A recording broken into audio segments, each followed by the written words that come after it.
Dünyanın en uzun hüznü yağıyor. Yorgun ve yenilmiş insanlığın üstüne. Kar yağıyor ve sen gidiyorsun.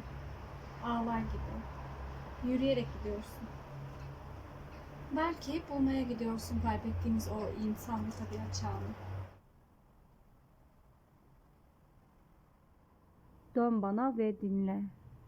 Kuşlar uçuşuyor içimde. Loş bir keman solosu gibi kuşların uçuştuğunu içimde. Dön bana ve dinle.